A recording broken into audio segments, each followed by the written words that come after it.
Hello everyone, my name is Jocelyn. I use she, they pronouns, and welcome to All We Make is Good.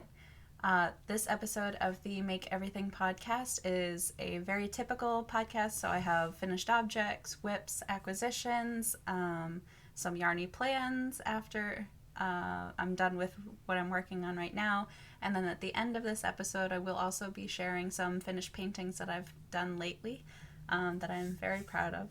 So I think this is going to be I have a lot to say today, so I think this might be a longer episode, so I'm just going to jump right in and we'll get started with what I'm wearing first. So this is my leaf top. Let me get up so you can see. I designed this myself.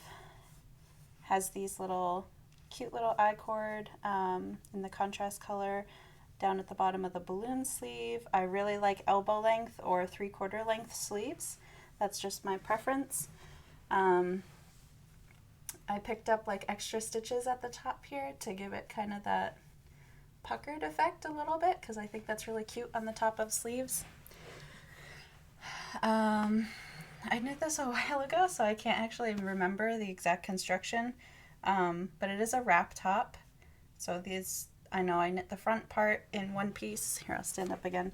I knit this in one piece all the way down, and then I knit the under one in exactly the same underneath, and then I knit them together, did a little bit of ribbing to try and kind of bring that in, and then flared it out again at the bottom. I think I would have liked it to be a little bit longer. I didn't do anything special for the bottom here. I don't know if this is even an I-cord edge. I think this is just, oh, maybe it is an I-cord edge. I can't remember what I did. It'll be in my notes somewhere. But I actually kind of like the way it rolls. I think it's kind of cute. So this was made in Loops and Threads, a very limited edition yarn. So it has been discontinued already. This was their 55% superwash merino and 45% anti-pilling acrylic, and this is the color Spice. And then the white one is also the same base. And I freeform crocheted the little vine, and then I crocheted individually the leaves and the flowers, and then stitched them on where I wanted to after the fact. So I really, really like this shirt. And I've been wearing it a lot recently, especially with it being fall. I think this color really goes well with the season. I'm sorry if I seem a little bit tired today. I worked very late last night. My shift is usually 3 to 11 p.m. and I was up until just after 3 a.m. working on an emergency issue that was going on at work. So I'm a little bit tired. But anyways, so that's what I'm wearing, and then let's get into my finished objects. The first one I am so excited to show is this. And this is, again, no pattern. This is just a very basic drop shoulder. And it is knit in Caron Latte Cakes. And if you saw, I think it was my last podcast episode, I mentioned that I found this yarn that I've been looking for years. So David showed you in my part 1 of my stash tour. He tried on the sweater that I made for him in this yarn in a different colorway. And I fell in love with the yarn while I was working on that for him, and I always wanted one for myself. And I actually did have some of this color, and I made myself a cardigan, and it was too small in the end. Like, I thought it fit, and then I realized after wearing it once or twice, I was like, these sleeves are just way too tight and I'm not going to wear it anymore. So I gave it to my sister-in-law. And since then, I have never seen this colorway in stores again. It's been 2 years. So, because it was late 2020. Yeah, it was October or November of 2020 when I knit that. So it has been 2 years, and I finally found this colorway just one day. I went into Michael's and saw it, and so, yeah, I'm really happy. I'm really, really glad that I got to make this. So I started with the front, so you can kind of see where the stripes are a little bit wonky in the front there, but it doesn't bother me at all. I started with the front, knit those and joined underneath the neck, knit this down until I was ready to join in the round, flip it, knit the back piece, joined in the round, and knit the body. And that took one full ball of yarn to knit the whole body piece. And then I was actually so shocked I didn't need to do too much color management. It was really nice how it turned out. This started the next ball of yarn and worked all the way, and it ended perfectly on the white cuff, which is exactly what I wanted. And then on the other sleeve, it actually matches exactly. I couldn't believe it. So the white portion ended, and then it immediately goes into this color again. So I just needed to cut out the rest of the white before this color started and then go start right with the sleeve. The only other color management that I needed to do was once I got down and I was ready to start the cuff, I still had a lot of this color left for some reason. It actually wasn't even that much, but because it was on such a small circumference, it would have like taken up the whole cuff. So I just had to cut that out and get back to the white and then finish that. I am a little sad that I didn't like figure out how to get this in the white. It just didn't work out because of where the white fell and where I wanted it to fall on the sleeves and stuff like that. So it just didn't work out. But I was able to, see if I can show you. I was able to use it for a contrasting exposed 3-needle bind off on top of the shoulders, which I really, really like. So, and this does have 6 extra rows on the back. Before I joined in the round underneath the arm openings, I had 6 extra rows on the top of the back to raise the neck, and I'm just overall really, really happy with this sweater. The unfortunate thing about it is I hadn't washed it, and I just immediately, as soon as I cast this on and off within 5 days. I was just knitting on it furiously so that I could wear it. And I wore it for a full day, but by the end of the day, I had a shirt on under it, but it didn't cover my neck. So by the end of the day, I was getting like hives and like red welts on my neck, and it was very, very itchy. And that's just because I have really sensitive skin. So that happens with a lot of things. So I'm hoping that after I give it a good wash, it will take away that itch. I'm hoping. If not, I'm just going to have to wear this underneath like turtlenecks because it's way too precious to me. I've waited forever for this yarn and I can't not wear it. I'm going to make it work, even if it is itchy. So I love it so much. That's the first one. The next finished object is another pair of fingerless mitts. And this is my brother's Christmas gift, which he knows about.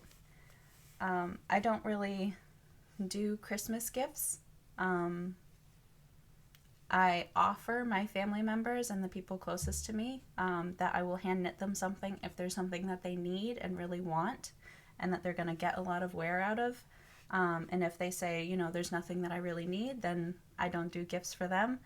But my brother specifically wanted gloves. And I said, oh, the hardest thing that there is to knit, like the most tedious thing with all of these fingers. And he said, yeah, absolutely. So that's why I did the original fingerless mitts pattern. And then I showed it to him to make sure that it fit right the way that I had knit it, because I knit it to my hand size, but I have fairly large hands, and I think they're fairly close to his size hands. So he said that they fit really well, and then I went home to find a bit of a softer yarn to use because he said the one that I used was a little too prickly for him. So I found this one in my stash from Peggy, and I still have, this is what I have left of it, so a decent amount. I had 2 balls, 2 50-gram balls, and this is Fortissima Socka Teddy.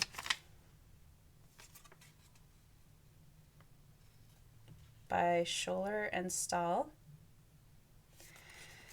And this is 65% nylon, 35% virgin wool. It is very soft. The yarn itself was kind of a pain in the butt to work with. If you can see, it looks really fuzzy. There's not like a whole lot of stitch definition. I mean, like, it's there, but it's not like as good as some other yarns that I've worked with. So it is really soft, but the way that the yarn is made, it's like 3 strands of the nylon and 1 strand of the wool, but the wool is like super fluffy, almost like a boucle, I want to say. This isn't like nearly as extreme as like an actual boucle yarn, but like it's just 3 strands of nylon, 1 strand of wool, and they're like twisted together, and the wool has like very little twist in it. So it's very fuzzy, and it made the yarn split a lot. But I mean, I pushed through and I made these, and I was actually using them last night while I was working because it got really cold in my house by 3 a.m. And they're so warm and so soft and squishy, and I really like them. I don't know what I'm going to do with the rest of the scraps that I have. I'll talk about some ideas that I have for scraps at the end. But yeah, so I told my brother he wasn't getting them until I had shown them in a podcast. So here they are. Lovely fingerless mitts with the little mitten flap on top. No pattern. They are loosely inspired by the arched gusset mitten from Pearl Soho. But I did just kind of make it up as I went. I've never made fingerless gloves before, so I think they turned out really good for my first attempt. This, I am planning on designing a pattern. I just haven't found time to actually like grade it for the 2 other sizes. I'm going to do 3 sizes, the small, medium, and large, and this one's going to be the medium. So I need to figure out how to grade mittens, which with only 2 extra sizes that I'm going to make, it should be fairly quick and easy. I just need to, I just need to find the time to do it. So the other thing was the original sample that I knit up was definitely a fingering weight wool, 100% wool. And so it was a lot lighter and looser. The gauge was a lot looser. This, I didn't realize, was a DK weight. So it's very dense, but that does make it really, really warm. And I think he's going to like these a lot. And I'm very, very jealous of those. And now I want to make myself a pair of DK weight fingerless mitts. And I'm thinking to do it in these right here. I have 2 skeins of this wool, and this is in part 2 of my stash tour.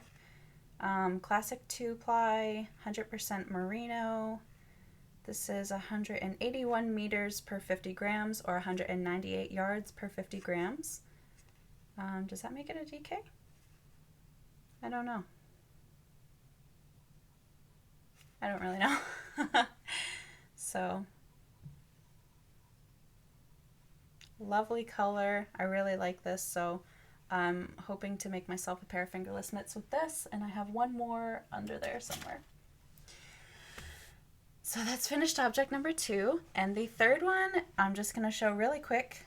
This is very, very basic and quick baby blanket that I used as a stash busting kind of project. So I wanted to knit something for my niece and my nephew. Those are my brother's 2 kids. So this one is for Violet, my niece. And I had this yarn and stash for a long time. It was a lot of scraps that I had left over from another blanket that I made for a cousin of mine. So I just thought that these would be really nice colors and a really, really nice size for a baby blanket. I think she's like 1.5 now. So, I mean, this isn't gonna like cover her or anything, but I thought it was nice and cute. So I started with the little square in the middle, and then once I got to the end, I got to the other end. I went and I picked up stitches all the way around, and I made yarn over increases every other row in the corners. And what I did was, excuse me, I picked up one stitch for each of the corners, and then when I got to it, I knit a stitch, yarn over, and then knit a stitch in the same one, and then slipped it off. So I knit 3 stitches into the corner on the increase rows, and then I knit around in between. So yeah, I started with the white, and then I switched to the other one with the purple and gray, knit that until it was done, switch back to the white, knit that until it was done, and that was it. Bound it off right there. So I do have a tiny bit of the scraps left of the white, and again, I will talk later in the video about what I plan on doing with all of these scraps. So those are my 3 finished objects. I do have one work in progress at the moment. I will show you that. So this is another Lenna top, which is another design by me, with no pattern. So it's a tank top, and it has this lovely lace in the center of leaves. Let me see if I can put the light on it. It's probably not the best to see right now. Here, why don't I just show you from the book? So I'm actually using the stitch pattern number 3 from the Japanese Knitting Stitch Bible. I am using this one right here, and I'm just doing the leaves, but because I'm knitting it top down, it's going to look like this down the center. And that's the only like detail that I'm putting in this garment. So my original Lenna top, let me tell you what I'm knitting it on. I'm knitting it with Loops and Threads Woolike, which you can no longer find in stores, and I don't know why. It's like a Michaels brand store, Michaels brand yarn, and Michaels doesn't have it in stores anymore. It's only online. So, but anyways, this is the color beige, and I'm holding it double this time. My original Lenna top, I knit it single on, I think, a US 3, so it's very, very lightweight, very open gauge. Like it still covers everything, and I wear it as like an undergarment, and sometimes I'll wear it as just a top, and it's very, very cropped, the first one. I don't think it even reaches my belly button, so it's more of like a bralette that I sometimes wear as a top. Only like once or twice. But anyways, this one I'm holding double, and I'm knitting it on a US 5 instead of a US 3. So the gauge is actually still pretty thick. I think I could have probably used a US 6. But I kind of wanted a little bit of a denser fabric. And then the other major difference between the first one and this one is I knit 2 straps, and I actually knit a back piece, which is identical to the front. The only thing is so I knit the front and the back, and they're identical triangles. The ones in the back have an extra 6 rows on the top of the straps. And then I joined in the round, and then for the first 5 rows, I did increases in the front cup areas every other row. So on rows 1, 3, and 5, I did a couple of increases, not too many. And I started the lace detail as soon as I joined in the round, and so now I'm working in the round instead of in pieces, because the original Lenna top was, I think, in 2 pieces. So I knit the front. It was a halter top, so it just went around the neck. And the reason I changed it is because I've been wearing the first Lenna top a lot as a layering piece underneath some of my other knits, especially the texture top, because it has rows of eyelets that go like right across the chest area. And like when I move and shift, I don't wear bras. I haven't owned a bra in years. There's risk of slipping out one of the holes in the front when I move. So I've been wearing the Lenna top to negate that risk. So anyways, I made a couple of increases. So now I'm just working straight down for like 3.5, maybe 4 inches. And then I'll do some rapid decreasing under the bust to kind of shape it very nicely. I think that looked really nice on my first Lenna top. It looks very flattering. And then I'll definitely knit this longer than the original Lenna top, depending on how much of this I have left, because this is the only ball that I have of beige, and I am holding it double. It has a lot of yardage in this ball, but you know, we'll see. I'm also using up a lot of it, so we'll see how far I can get with that. I'm really enjoying this a lot, and I cannot wait to finish this. I'm absolutely going to be making more tank tops with this yarn in particular. This is 85% acrylic and 15% nylon, and it was designed to feel like wool, and it is very soft and squishy. I really, really like this yarn, and I do have a lot of it in stash. So I have like there's the mauve color, which is actually like a wine. So they have 2 colors. There's mauve and rose is more like a mauve. And then the mauve is more like a wine color. It's very deep, like a burgundy. So I have like, might be a full ball of mauve. So I might be able to make one of these in it. I don't really know. I also have golden yellow, and I have a chocolate, which I would also like to make. I think in the chocolate, I would like to just do like a very basic tank top without the lace in the front, just plain stockinette, or maybe even garter all the way down. This is kind of like a pretty deep scoop. So I did increases every 4th row originally, and then I got down to a certain point and then switched to increasing every row, so it like steeply comes back to the center. And I did that in the front and the back, so it's going to be a very low back, and that's exactly what I want from this. Yeah, overall I'm really happy with how this is working up, and I hope to finish it in the next couple days. I think this is 4 days worth of work. I haven't had too much time to knit because I've been so busy at work. So yeah, and I've been doing other things with my morning as well. Yeah, I'm really liking this. I think I've said enough about that.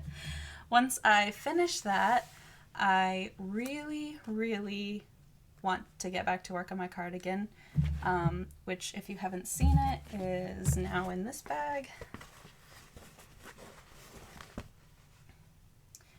This has been sitting on these needles, occupying my largest and most used cables for a long time. This is a very oversized, and I plan on making it very, very long, cardigan jacket kind of thing. Saddle shoulder design. So I did a slip stitch saddle shoulder, and then picked up stitches along the edges and started knitting flat down. Yeah, I think I'm going to do a double knit button band all the way down. And, you know, after I've been working on this, I think back and I'm like, you know, I should have just done the double knit button band while I was knitting this, and that would make it so much nicer to finish in the end. So much easier and quicker to finish. But anyways, didn't do that. So I really, really want this garment, and I really want to get back to working on it because I was having a lot of fun working on it. And the only reason why I'm not working on it anymore is because my cats chewed through the yarn, and I was upset about it. So I need to pick this back up again. It is worked off of 3 cones simultaneously. They're all right back in this corner, if you can see. Probably not. So I want to finish that. and get back to that project. And then after that, I want to cast on a headscarf, which I am going to make out of this skein right here. This is the Rhine Fleck colorway, which I got at Rhinebeck.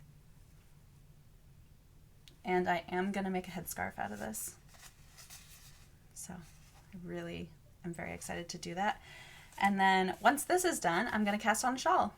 The Basketweaver shawl with the yarn that I got from the New England Fiber Festival, of which there is an episode that I posted earlier this week, with like kind of a vloggy style going over my trip to the New England Fiber Festival. So if you want to check that out, that is also on my channel. Yeah, I've been going through a ton of Stephen West's patterns, and I am so inspired. Like, I've never gone through somebody's designs and seen so many that I want to make myself, like as is. And it feels kind of weird to say because, like, I don't want to say that, like, every time I look at somebody else's design, I want to change it, because that's not the case. I just really like looking at other people's designs because they inspire my own. And I like designing my own garments. That's like one of the most fun parts of this process for me, is designing for myself. But Stephen West, like, his designs, I'm just so inspired by them lately, but like inspired in a way of like, I want to knit them with like, I'm envisioning his patterns with my own colors in them. And like, I really want those finished objects. Especially was it the Starfire? It was one of his previous MCALs, and it's only 2 colors. I think it's called Starfire. And then there was like a Dustling or Dustland, Dust something sweater. And there were a couple of other shawls. I don't remember all of the names, but I was looking through them all this morning, and I was just like, I want to knit all of these. Not all of them. Like, some of his patterns are still like very out there. And there's a lot of shawls that have like the points on the end, and the points is not for me, but I enjoy the rest of the shawl.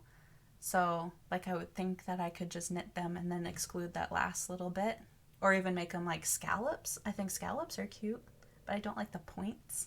The points aren't for me. Anyways, that's a lot of rambling about Stephen West. So I'm really enjoying his patterns, and I hope to start knitting a bunch of them. Okay, let me double check my notes. One more thing that I wanted to knit, or maybe crochet, I can't decide yet, is I have some Bernat Baby Velvet in like a nice chocolatey brown color, and I want to knit or crochet my nephew Jackson teddy bear for Christmas. And I think that's the last Christmas gift that I'm going to be doing, outside of the beanie that I'm going to be making for David, which he told me after we were done at the New England Fiber Festival. He was like, no, I thought I was just picking from your stash for yarn. I was like, nobody told me that. So he's gonna be picking from my stash for that. So yeah, so those are the last 2 plans that I have as far as knitting goes. Hopefully I can get them all done.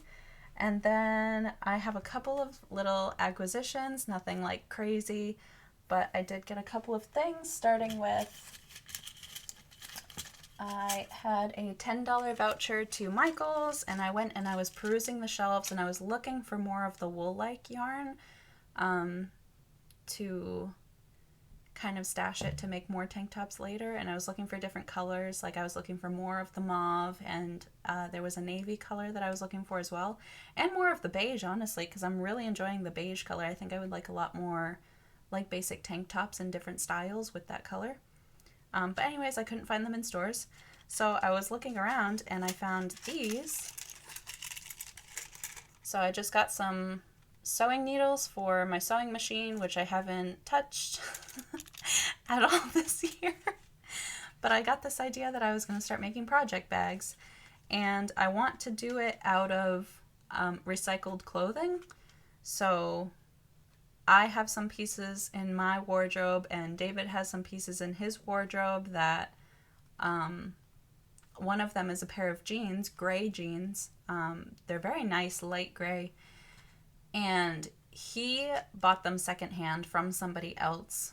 And when he got them, there was a stain, and it didn't come out with washing. And I think he just didn't want to bother trying to like use different methods to get the stain out. He was just like, I didn't pay that much for them. It's not that big of a deal. So he gave them to me to use as I see fit. So I wanted to get the denim needles to try sewing denim bottom bucket style project bags. That was a lot of words to describe that. And then I just got some other universal heavy duty ones. So I assume I could use this for like heavy canvas bags and stuff like that. So I have to do a lot more looking into that because I've never sewn projects like that. I've only done one sewing project in my whole life, and it was a quilted jacket. And then I got too afraid that I was going to be bad the next time. So I don't know how that made any sense because I finished it and it was like a good project. I wear it. It's an amazing garment. I think I just thought I wouldn't live up to that first garment, so I just never went back to the sewing machine. But I do want to do that. So there was that. A couple of other acquisitions. You can check out my New England Fiber Festival video. I did get a bunch of things from there, and I showed that in that video, so I'm not going to go over that again. And then the last acquisition is actually a gift from a wonderful viewer who is sending me some more of her stashed wool-like yarns in the navy color, and she also had a rose that I think she might be sending me as well. So thank you so much to the lovely viewer for sending me those. I'm really excited. I can't wait to receive them. So that was just discussed like yesterday, so that will be coming in the mail soon. So thank you so much again. Let's see. And then the last bit, I have to, just checking my notes. I've talked about everything else as far as fiber arts goes. So I wanted to show you my paintings.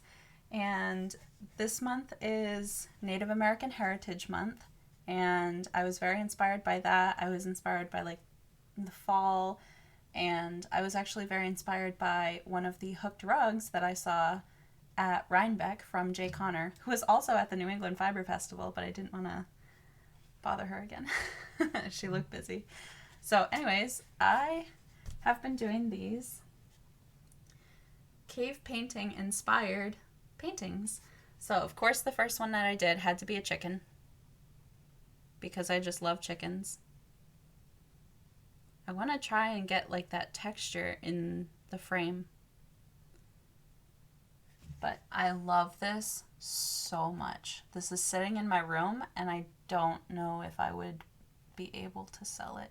It is listed on my website, but I'm almost hoping nobody buys it because I love it so much. I mean, I could always scan it in and make myself a print or something, but because I do have a nice scanner. But anyways, I love this. This one is called Ancient. And then the second one is much larger. This is one of my largest paintings that I've done.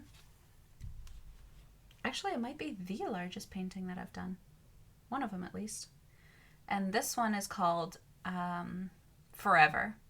That's what I called it. It's always like I go to post it on my website and I'm like, oh my god, I never gave it a name. And then like the first thing that pops into my mind or something, or like I think about it for like a minute and then I just give it a name. So this one's called Forever. And this one,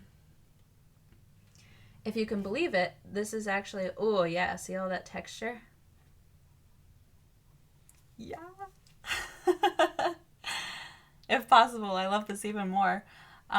So this was actually really interesting because I had my tea.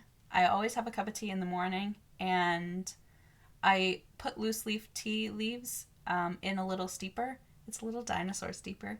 But sometimes some of them get out and they get into the tea. So when I'm done drinking, I don't usually drink like the last sip because it has a lot of tea leaves in it, if that happens. And I saw this in my tea leaves.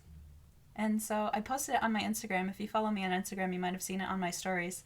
So I saw this form in my tea leaves, and I immediately had to drop everything and go paint this. So, yeah, I really, really like these paintings. I guess we'll do a little life update here. This is the time of the year when I get the urge to rearrange a lot of my spaces. So I've been doing that with like moving my stash and stuff like that. I will insert a clip here over me speaking, I think, and I will show you my new needle organized area. That didn't come out right. This is my new organized needle collection. There we go. I took the pegboard outside and I didn't have any hooks, so I went around collecting a whole bunch of fallen sticks on the ground and poking them through the holes to make sure that they fit perfectly. And I ended up using those for hooks. And so here's my entire needle collection. You can see some notions in the basket. Some other little things like all my crochet hooks are in there. Yeah, I really like how this turned out, and I'm really enjoying this little corner here. The other thing that I have rearranged is my living room downstairs. I had a TV in there, which David and I have not used in months, and we don't plan on using it. So the only way to watch anything on that TV is to stream it through my Xbox, which is connected to it. But that is very expensive. It takes a lot of power to run that Xbox. It's very old. So I noticed on my electric bill, if I want to binge any show, if I want to binge a season of something on my Xbox, my electric bill will go up by $25 minimum.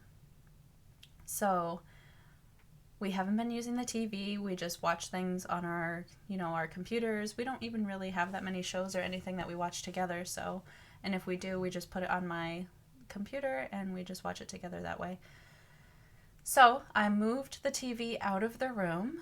The entertainment center has become something of a long coffee table-ish type thing, or like side table, I guess. So that's being utilized now. I need to find some nice lamps that I want to put there on the side tables where they are now. I moved a bunch of the cat trees. I kind of cleared some things out of the little back room, which is like an extension of the living space, but that's where we have our dining booth.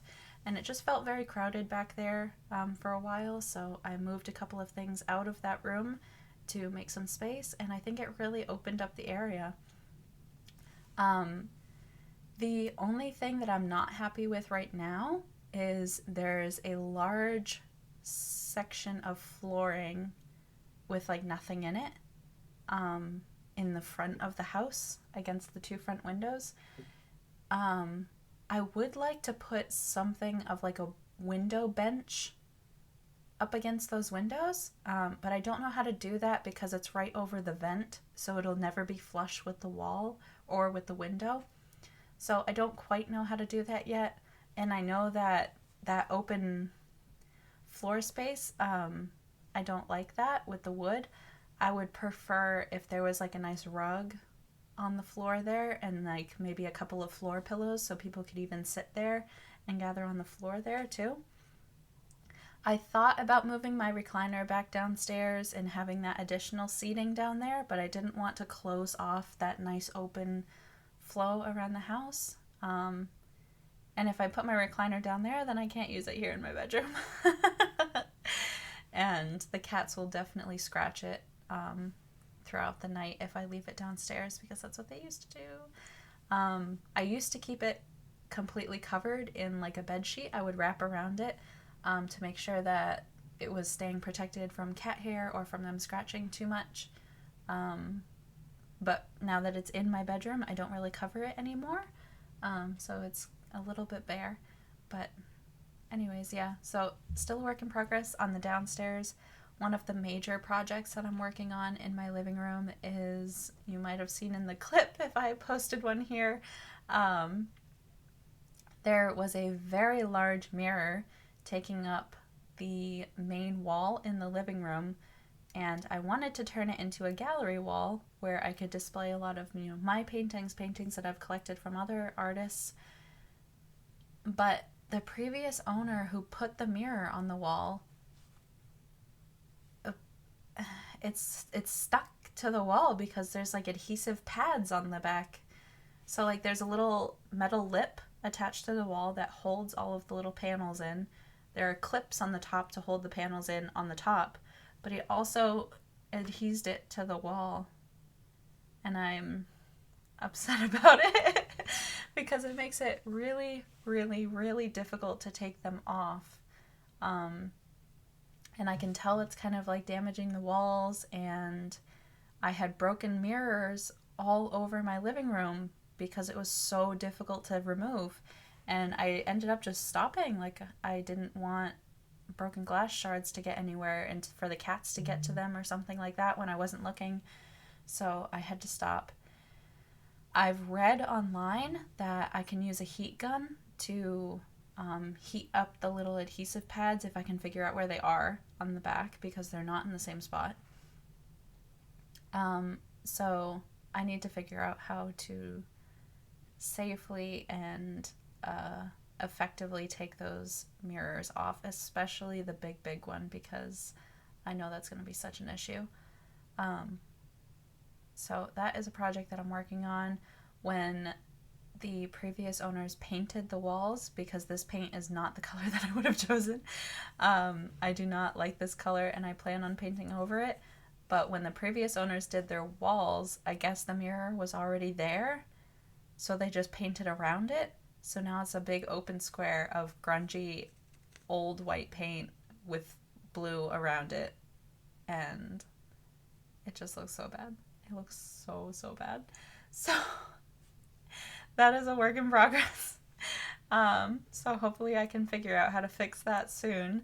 I need to clean the walls, and then I do want to repaint, and I want to do some kind of a green color, and I don't know if I want it to be darker or lighter. I know I want it to be kind of sagey overall, and yeah, I haven't really decided yet. The other idea that I have is I could do like a nice mocha color, because I really like that color in like the spaces that I like to spend most of my time in. So like this bedroom is a very nice cream, but I would actually prefer it to be mocha. And it's actually funny because where I sleep up against the wall, there's like paint chipping away of the cream layer, and underneath is the most perfect mocha color. So I'm really upset that they covered the mocha color. Because that would have been the most ideal bedroom color for me. So I just want to turn everything mocha and like shades of brown and green and earth. I love that. So anyways, those are my house plans, I guess. I think that's everything that I have to share with you guys today. Thank you so much for spending this time with me. You can find me on Instagram and on Ravelry as All We Make Is Good. And I will see you guys in the next episode. I hope to be posting every Friday like I have been, and then I've been adding a couple additional videos on like Tuesdays or Wednesdays, I think. I've been fortunate enough to have enough time to release on that schedule, but I hope to at least continue with every Friday afternoon having a new podcast episode. So I hope to see you guys in the next one, and have a good evening, rest of your week, and bye!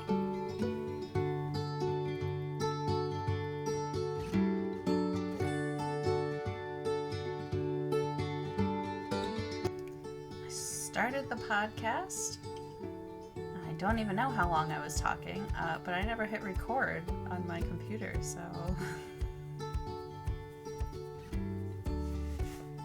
sneak peek at one of my finished objects. Let's start over.